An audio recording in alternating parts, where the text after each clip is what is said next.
ஜெய் ஸ்ரீராம். அனைவருக்கும் வணக்கம். நான் சந்திரகலா ராமநாதன்.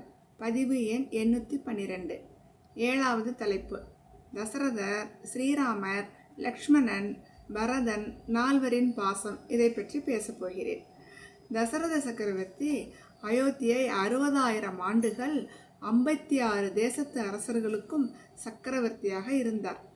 குழந்தைகள் அதிகம் பெற்ற ஒரு ஏழை குடும்பஸ்தன் தனக்கு உள்ள காணி நிலத்தை எப்படி கண்ணும் கருத்துமாய் பார்த்து கொள்வானோ அப்படி அனைத்து மக்களையும் காத்து ஆட்சி செய்து வந்தார் தசரத மன்னர். உயிரெல்லாம் உறைவதோர் உடம்பும் ஆயினன் என்று வாழ்ந்த தசரத மன்னர் புத்திர காமேஷ்டி யாகம் செய்து 4 புதல்வர்களை பெற்றார். குழந்தைகள் 4வருக்கும் வசிஷ்டர் பெயர் சூட்ட அவரவர்கள் தொட்டிலில் இட்டார்கள். அப்போது லக்ஷ்மணன் தொடர்ந்து அழுது கொண்டே இருந்தார். எவ்வளவு சமாதானப்படுத்தியும் லக்ஷ்மணன் அழுகையை நிறுத்தவில்லை. அப்போது வசிஷ்ட முனிவர் லக்ஷ்மணனை ராமனுக்கும் பரதனுக்கும் நடுவில் போடுங்கள் என்று கூறுகிறார். அவ்வாறே தொட்டிலை மாற்றி போட்டார்கள். அப்போதும் அழுகை நிற்கவில்லை. பின் ராமரின் தொட்டிலேயே லக்ஷ்மணனையும் சேர்த்து போடுங்கள் என்று கூறுகிறார். என்ன ஆச்சரியம்! உடனே அழுகை நின்று விட்டது. மேலும் குழந்தை ராமர் புரண்டு புரண்டு லக்ஷ்மணன் மீது ஏறி படிக்கிறார். இதை பார்த்த வசிஷ்டர் கூறுகிறார், திருப்பார்கடல் ஞாபகம் வந்துவிட்டது. ஆதிசேஷன் மேல் விஷ்ணு பகவான் படுத்திருப்பது போன்ற காட்சியாக இருக்கிறதல்லவா என்று கூறுகிறார். 4வரில் கார்மேக வண்ணன் ராமர் மேல் தசரதற்கு அலாதி பிரியம். நாராயணனே வந்து பிறந்திருக்கும் போது பிடிக்காதா என்ன? அரச சபைக்கு ராமரை வர சொல்வார். வரும்போது ராமரின் முன்னழகை கண்டு ரசிப்பார். பின் சும்மாதான் வர சொன்னேன், நீ செல்லலாம் என்று சொல்லுவார். ராமர் திரும்பி நடந்து செல்வார். ராமனின் பின்னழகை பார்த்து ரசித்திருப்பார் தந்தை தசரதர். பின்பொரு ஒரு நாள் விஸ்வாமித்திர மகரிஷி அரச சபைக்கு வந்து அவரது யாகம் காப்பதற்காக ராமனை தன்னுடன் அனுப்புக என்று கேட்கிறார். தசரதன் மயக்கமடைந்து விடுகிறார். பின்னர் முனிவருடன் அனுப்பி வைக்கிறார். அப்போது தசரதர் விஸ்வாமித்திரரிடம், சுவாமி, இனி ராமருக்கு தாய் தந்தை எல்லாம் நீங்கள்தான் என்று கலங்கிய கண்களுடன் அனுப்பி வைத்தார். பாசத்தின் நிலைப்பாடு அது. பின் அன்னை கைகேயின் வரத்திற்கு இணங்க சக்கரவர்த்தி தசரதரின் ஆணையை ஏற்று ராமர் வனவாசம் செல்ல புறப்படுகிறார். வழி நெடுகிலும் மக்கள் வெள்ளம். ராமர் அவர்களை சமாதானம் செய்கிறார். என் இனிய மக்களே, என் தந்தை சொல்லை காப்பாற்ற நான் கடமைப்பட்டுள்ளேன். அதை நீங்கள் தடுக்கக்கூடாது. நான் வரும் வரை என் தம்பி பரதன் அரசாள்வான். என் தம்பி பரதன் மிகவும் நல்லவன்.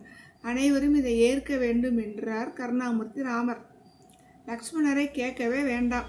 கோபமாக, அண்ணா, யார் தடுத்தாலும் சரி, நானே உங்களுக்கு முடிசூட்டுவேன் என்று கூற ராமரும் கோபம் கொள்ளாதே லக்ஷ்மணா என்கிறார். அண்ணா, இப்போது வராத கோபம் பிறகு வந்தால் என்ன, வராவிட்டால் என்ற மறுபடியும் கோபம். லக்ஷ்மணன் ஆதிசேஷனின் அவதாரம் அல்லவா, எனவேதான் புஸ் புஸ் என்று கோபம் வந்தது. கோபம் உள்ள இடத்தில்தான் குணமும் இருக்கும். ராமர் கானகம் செல்ல புறப்பட்டவுடன் தானும் மரவூரி தரித்து கிளம்புகிறார். பரதன் தான் ஊரில் இல்லாத போது நடந்த சம்பவங்களை கேள்விப்பட்டு மனம் கொதிக்கிறார். கைகேயின் தாய் இல்லை என்கிறார். காட்டிற்கு சென்று அண்ணனை அயோத்திக்கு அழைக்கிறார். அவர் மறுக்க, பின்னர் ராமபிராரின் பாதுகைகளை தலையில் சுமந்தபடி வந்து அரியணையில் பாதுகைகளை வைத்து அவற்றிற்கு மணிமுடி சூட்டி வணங்குகிறார். வனத்தில் தந்தை இருந்த செய்தியை பரதன் மூலம் கேள்விப்பட்டார் ராமர். வெட்டிய மரம் போல் சாய்ந்தார், மயங்கினார். பின்னர் 14 ஆண்டுகளில் நான் திரும்பி வருவேன் என தெரிந்தும் என் பிரிவை தாங்க முடியாமல் உயிர் துறந்து விட்டீர்களே தந்தையே. நீங்கள் இனி வரப்போவதில்லை என தெரிந்தும் உங்கள் மகனாகிய நான் இன்னும் உயிரோடு இருக்கிறேனே. உங்கள் பாசத்தின் முன் என் பாசம் எப்படி ஈடாகும் என கண்ணீர் மல்க மயங்குகிறார் ராமர். ராவண யுத்தத்தின் போது இலங்கையில் லக்ஷ்மணன் மயங்கியதும் தம்பியின் நிலையை எண்ணி ராமரும் மயங்கிவிட்டார். சஞ்சீவி மலையை கொண்டு வந்த அனுமன் உதவியதும் இருவரும் தெளிவு பெற்று ஒருவரை ஒருவர் கட்டி தழுவிக்கொண்டு கண்ணீர் சிந்துகிறார்கள். 14 ஆண்டுகள் முடிய போகுது. சொன்னபடி அண்ணன் வரவில்லை என்றால் அக்னி பிரவேசம் செய்வேன் என கூறி அக்னியை மூட்டி வலம் வர துவங்கினார் பரதர். அண்ணன் மீது அவ்வளவு பாசம். கருணாமூர்த்தி மீது யாருக்குத்தான் அன்பும் பாசமும் இருக்காது? பட்டாபிஷேகத்தின் போது லக்ஷ்மணன் சிரிக்கிறார். எல்லோரும் திகைத்தார்கள். லக்ஷ்மணரும், அண்ணா மன்னியுங்கள், நான் 14 ஆண்டுகள் வனவாசத்தின் போது பலா அதிபலா என்ற 2 மந்திரங்களை கற்று அதன் பலனாக உண்ண உணவும் உறக்கமும் இல்லாமல் அன்னையின் ஆணைக்கிணங்க தங்களை பார்த்து கொண்டேன். இப்போது நித்ரா தேவி என்னை ஆட்கொள்கிறாள். நானும் பட்டாபிஷேகம் வரை சற்று பொறுத்துக்கொள் என கேட்டு சிரித்தேன் என்றார். அனைவரும் லக்ஷ்மணன் ராமன் இருவரும் பாசத்தை எண்ணி ஆனந்த கண்ணீர் சிந்தினார்கள்.